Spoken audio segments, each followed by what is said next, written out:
Joaquin Numanza Buckley.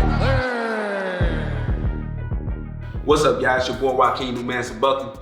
Welcome back to another episode of Buck What You Heard.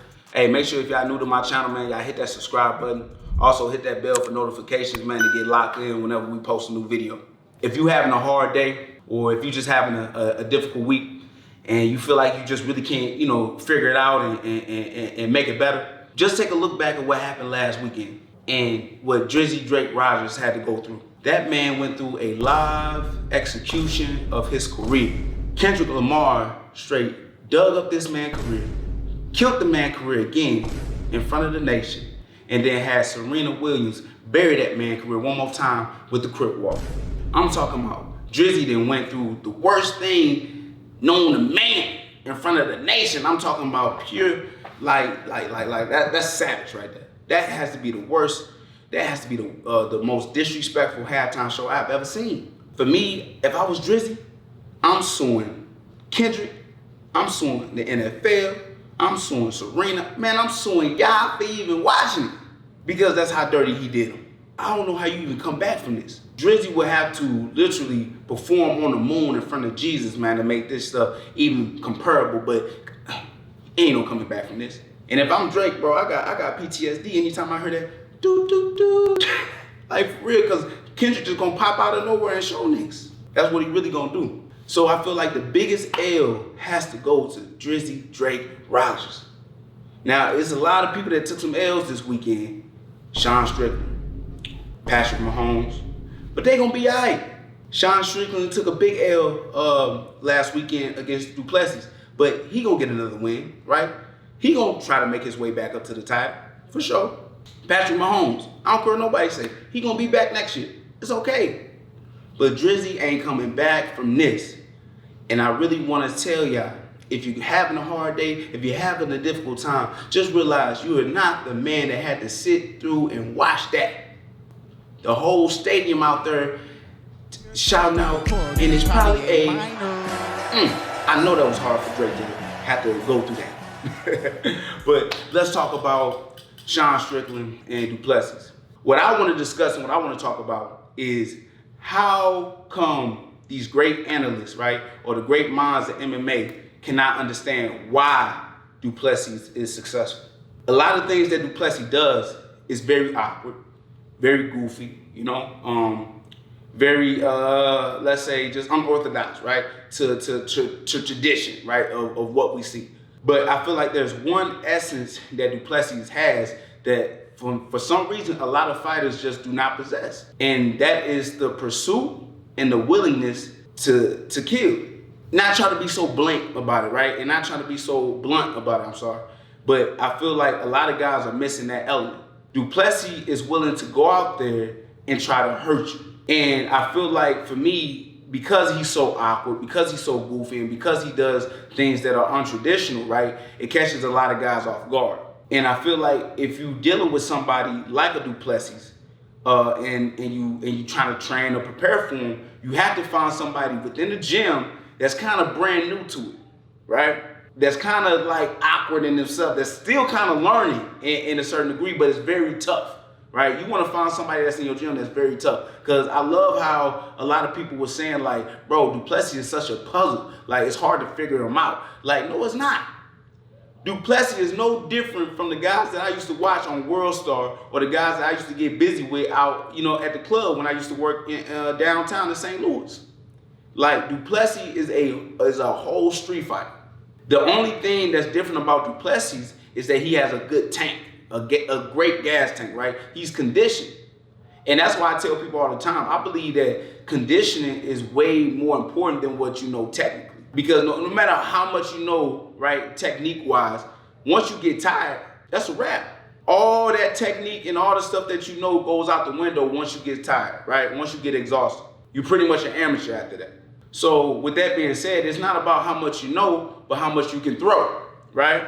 And I feel like I really been rocking with Duplessis for a minute. Now, I actually bet some money on Duplessis to win a couple times before this whole, idea that Duplessis is actually as good as he claimed to be, right? I remember back when we could bet on the fights before James Krauseman kind of messed up everything. And I feel like the only reason why I picked Duplessis at that time is because I felt like Brandon Tavares had tendencies to break in the fight. And I knew that watching Duplessis, like, he just don't quit. And no matter how hard you hit him, no matter, if you cut him or if you make him bleed, he keeps that same momentum coming forward, that same pressure coming forward, right? Like, he doesn't wilt, right? He doesn't waver under any type of difficulty. When he fought Brandon Tavares, it was a close, fight. It was very competitive. Both guys, hurting each other. But it just seemed like Duplessis was like hitting that chink in that arm, right? Kept hitting on that same spot, bow, bow, bow, right? And you seen kind of Brandon Tavares start to break and fall under that pressure. And he ended up winning that fight. It wasn't until he fought Derek Brunson when I really was locked in, was like, oh, this dude could be a world champion, right? And people would be like, well, why is that the fight that you thought? Because not only did I thought he had the willingness to go out there and hurt a guy, but he also knew how to win. It's one thing to be tough in this sport. It's one thing to have heart in the sport, but it's also to have a mind to know how to win. So when he fought Derek Brunson, he was definitely losing, right? The first round, he definitely lost. Derek Brunson was out there controlling him the whole time, had him on his back. You can see that he was definitely struggling in that first round. But Duplessis just knew how to get it back, right? Knew how to make his shots count. Even Duplessis went out there and trying to take Derek Brunson down, right? Trying to put himself in a position to win. Now, if I'm not mistaken, he finished Derek Brunson in that fight, right? Either in the third or in the second round. But that's the fight that showed me, I was like, oh, this dude could be a world champion, because not only does he have that willingness, right? He also knows how to win fights. So now that you see him as a world champion, right, there's a lot of people that are trying to make him bigger than what he really is, right? Because I'm telling y'all this right now, there's nothing that Duplessis is doing that is special. It's nothing that he is doing that we haven't seen before, right? I feel like we done seen this type of fighter before, just not had the success that he has. And to me, I feel like a Duplessis is like a Stephan Bonner right now, right? Is a today's Stephan Bonner in the way that he fights. Because it's his conditioning, right? And his pursuit to hurt guys, that's the only difference that I feel like. With a lot of guys that's in the UFC, it's crazy how these fighters are not warriors. And as much as y'all don't want to believe me, right? As much as y'all don't want to hear this, your mentality can take you so much further than your skill set. Just the mentality alone can take you so much further. Only in the sport of MMA though, I feel like. And Duplessis is the perfect example of that, right? And this one thing that Duplessis has said, and I gotta give him his props, is that he was like, not only am I willing to die, but I tell myself as well, I'm willing to kill, right? See, that's a warrior mentality that so many don't have, right? He said, not only am I willing to die in there, but I'm also willing to kill somebody in front of their family, their kids. I don't care. If the referee don't stop the fight, I'm not stopping. And a lot of fighters out there are not built like that. But I feel like the reason why he's so successful now is because he just wanted more, and he's willing to commit to every shot that he throws, right? Whether that's a punch, whether that's a kick, whether that's a takedown, he coming for you, bro. And you will see DDP get beat up every single time, right? But it doesn't change his mindset. He's just gonna constantly pursue you, move forward, march you down, right? And that breaks a lot of guys. A lot of guys slow down and it's like, damn, like this dude taking my best shots and he's not going anywhere. He has broken Derek Brunson. He has broken Israel Adesanya. He has broken now Sean Strickland, right, in his last fight. There's a lot of guys that cannot understand why Duplessis is so successful. And I'm telling you, the only reason why he is successful is because of his mindset. You cannot teach nobody to fight like Duplessis because they're going to mess around and get hurt, right? I feel like Duplessis is a very durable guy with great conditioning and has the willingness to go out there and hurt you. He the real life Rocky. This dude fight like a coked up white boy at the club, right? I done seen plenty of World Star videos with Duplessis and all the forms. Because a lot of people like, okay, Duplessis is such a puzzle now, we can't figure him out. It's hard to find people that fight like him, but like, no, stop. You can find this man's fighting style anywhere on the street because that's literally how you fight. There's nobody in the world right now in the UFC that you can say that, oh man, we cannot find somebody that fight like him. Stop the cap. There's plenty enough people out there that fight just like Duplessis. The only thing that is the difference is that Duplessis is a trained athlete and is conditioned to keep fighting the type of way that he's fighting. But I feel like the two people right now in the stages that could beat Duplessis is Hamzat and Alex Pereira. And the reason why I say that they can stop him is because it doesn't matter about the pursuit. It doesn't matter about the threat if you're able to knock him out or be able to hold him down for 25 minutes straight. With Alex Pereira, if you leave those openings for him, which Duplessis is going to do, he's going to leave them openings for him, he's going to turn your TV off. That left hook, like, I'm sorry, like, there's not a lot of guys in the UFC period that can withstand that type of power, right? Because you've seen anytime Alex Pereira, he touched dudes, they falling, they out, right? They all die the same, it's crazy. With the Hamzat fight, right? I feel like this is a special one. I'm not saying Duplessis will lose, right? Because it's still some things that Hamzat, we don't know yet. I believe that Hamzat wrestling is good enough to take Duplessis to the ground because Derek Brunson did it and Robert Whittaker did it, right? So if those two guys can take you to the ground and hold you down for a minute, I know Hamzat can do it too. But if Duplessis can be able to survive and be able to work through that, right? Because like I said, his mentality is not going to change. Like, he's not going to feel threatened just because he's on his back. He's not going to feel threatened at all. But if he can survive and not be submitted and get back up to his feet, and now you're talking about a 5-round fight, right? I don't believe Hamzat been through a 5-round war. He hasn't. So with that being said, if Hamzat cannot hold down Dricus for 25 minutes straight, Dricus has the ability to finish Hamzat. But I'm just going to say this now. I don't see that happening. I see Hamzat going in there, taking down Duplessis. And if he doesn't even finish him, I feel like he's going to have a lot of control on top. And that's how Hamzat is going to secure the win. Like I said, he that coked up dude from the club. You know what I'm saying? Anytime you knock him down, he just coming right back at you. You got to kill buddy, right? To make him stop. Or you got to hold him until the cops come. That's it, right? Now, you see Belal Muhammad talking about he wants to move up, right? He could be double champ. Belal, I'm going to just warn you right now. You don't have the tools nor the weapons to beat a person like Dricus. You're not going to be able to take Buddy down. I'm just being honest with you, bro. You're not going to be able to take Buddy down, nor will you be able to knock him out with them pillow hands. And no matter how much you think that, okay, I can see all the holes in this game, even if you beating up Dricus, like I said before, he's just going to keep coming and coming and coming, and he ain't going to stop. No, did he's not going to stop. He's going to always have that constant pursuit after you. And if you don't have things that's going to hinder him or pretty much slow him down or stop him in his tracks, he's going to beat you. And he's going to beat you in a way where you ain't never been beat before, right? Because now with a person like yourself, right, where you a 170 fighter, if you're moving up in a different weight class, bro, I'm telling you, bro, they hit a little bit different up there, bro. Trust me, I know. That's why my ass went down to 170, I swear to God. So if you're dealing with that type of person, just realize you have to have weapons in place, traps in place in order to put these guys down. I don't think Belal understands that because he see all the stuff that he doing wrong, but not seeing that Buddy coming after you.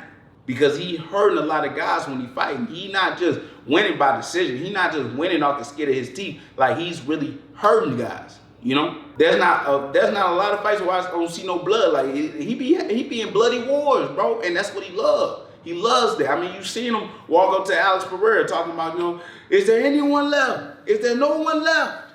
Is there no one left? Like, he's really down for that war. He's definitely down for that get down. So We see Zhang Weili out there, got busy with Tatiana Suarez, I believe her last name is, if I'm not mistaken. Weili is the GOAT right now, in my personal opinion. There's not a lot of people that I can see in her weight class stopping her at this point. So my thing is, why not we see Zhang Weili versus Bullet? Valentina, Shevchenko, like, that's the fight to make, period. I don't care what nobody say. Zhang Weili versus Valentina Shevchenko, GOAT status. Put the belts on the line. Now, we already know Amanda Nunes was already the first female to get the two belt, status. But I feel like we could see that with Zhang Weili. Now, that's gonna be a difficult bone to catch. But I feel like with Bullet Valentina, Zhang Weili can kind of give some leeway to win. With her and her style and how she moves, her pursuit, her movement, her explosiveness, her hand speed, her kicks, her dexterity, right? With Valentina, not saying that she has digressed, but I feel like it's not the Valentina from 2018, right? You can see that she done bulked up a little bit, right? She done got a little bit heavier. You seen in that last fight that she had with Alex Grasso that she turned more into a grappler, right? She sat on Alex Grasso, right, for the majority of the fight. But I don't think she could do that to Zhang Weili. Even with her size, I don't think Valentina could get to Zhang Weili. I feel like the footwork, the foot movement, and now that we done seen what she did with Tatiana, and you already know Tatiana, she decorated as a wrestler, she decorated as a grappler, right? And still had a difficult time messing with Zhang. So with that being said, I want to see Zhang go up, move up, and take that strap. All right, man, let's talk about my division, right? You see that Belal soon to be fighting Shavkat. You got JDM and Leon lined up pretty soon. You got Kamaru Usman. I don't know where he at. I don't know what he doing.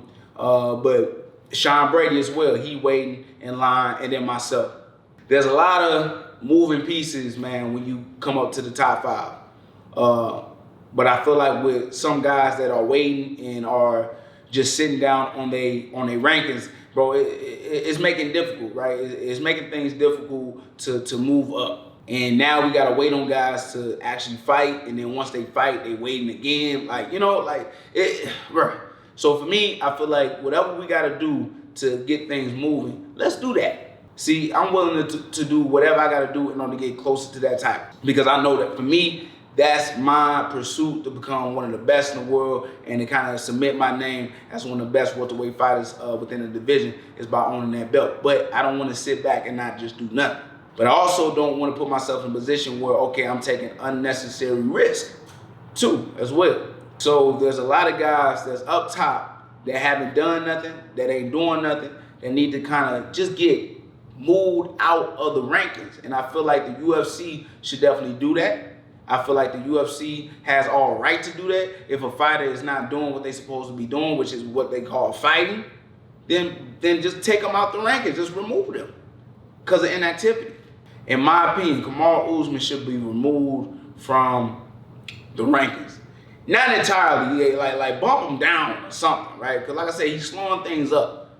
See, me, I'm willing to fight the next guy up, period, right? If it ain't Kamaru Usman, I am willing to fight the next guy up, no matter who that is, okay? But I want to move up the ladder, period. But it looks like everybody's already booked up. And the only person that's not booked up is Sean Brady, right? And we both want Kamaru Usman, but Kamaru Usman not looking like he's trying to get into the cage no time soon. So with that being said, maybe me and Sean Brady hook up, right? Maybe we do some things, you know what I'm saying, later down the line. Because at the end of the day, that's bumping me up again.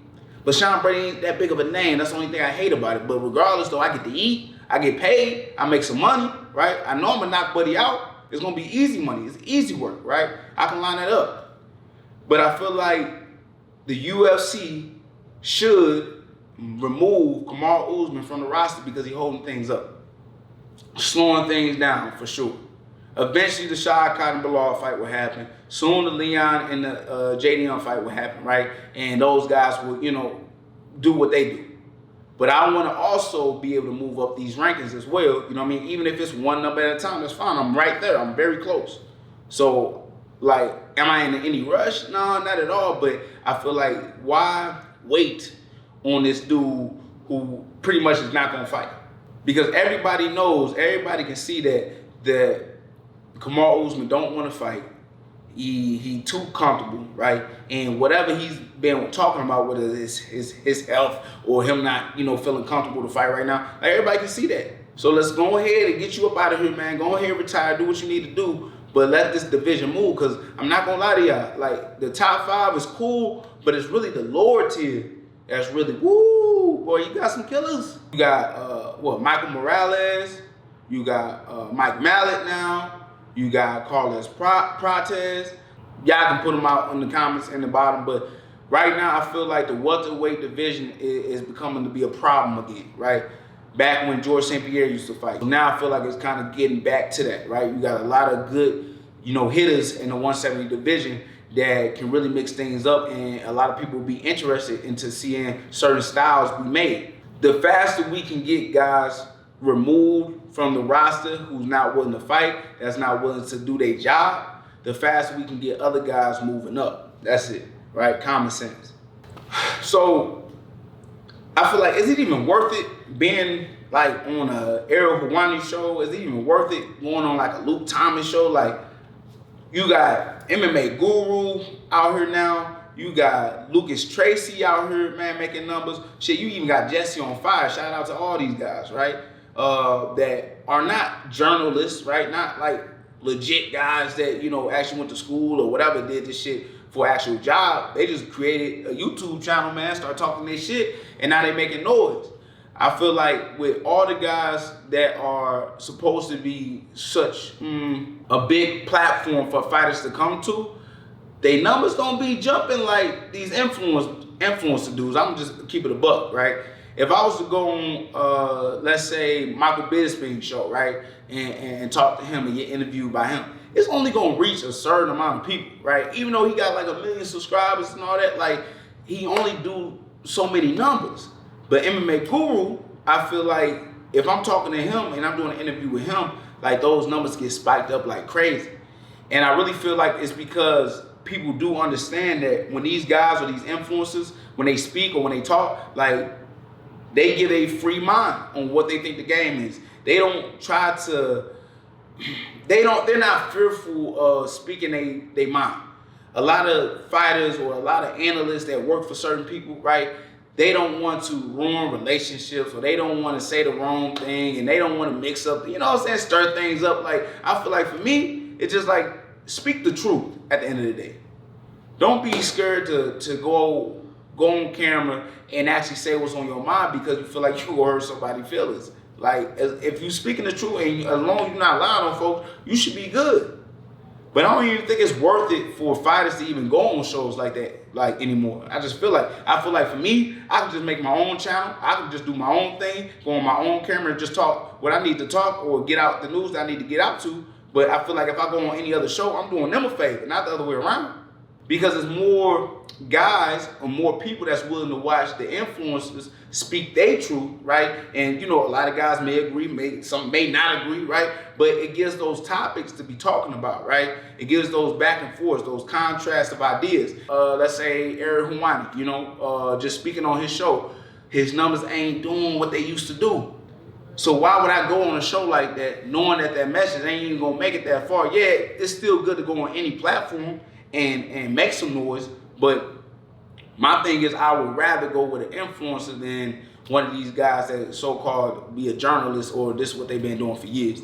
If I'm a fighter, if I'm a young up-and-coming fighter now, I'm creating my own YouTube channel. I wish I would have known this stuff 10 years ago and already created this, because then I would already had a massive platform to reach out to where I wouldn't need nobody else. The only platforms that I want to go on are like Club Shay, right? Pivot, or actually just being on the ESPN show. Instead of actually being on these other channels and I'm helping them get money, helping them get paid, and they ain't trying to give me not a dollar or a cent. So me, it's just all about business. You either do your own thing, right? Create your own channel, create your own brand, or you mess with somebody that's really got numbers like that and you build on top of that. But don't go to a show that's dying, right? And help them out. Because if it is dying, if it is slowing down, tell them boys to bring that cake, because they got money, they got cash to pay you, right? Don't get it twisted. You know, these dudes got money. So if you're not willing to pay for my time and my presence to be on your show, which you were trying to get engagement from me, don't call me.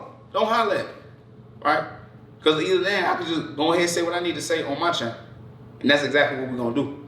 Hey, what's up, y'all, man? I appreciate y'all for watching another episode of Buck What You Heard. Make sure y'all subscribe again. Hit that bell for notifications, man, when we come back in. And, hey, love y'all. Appreciate y'all, man. See y'all soon.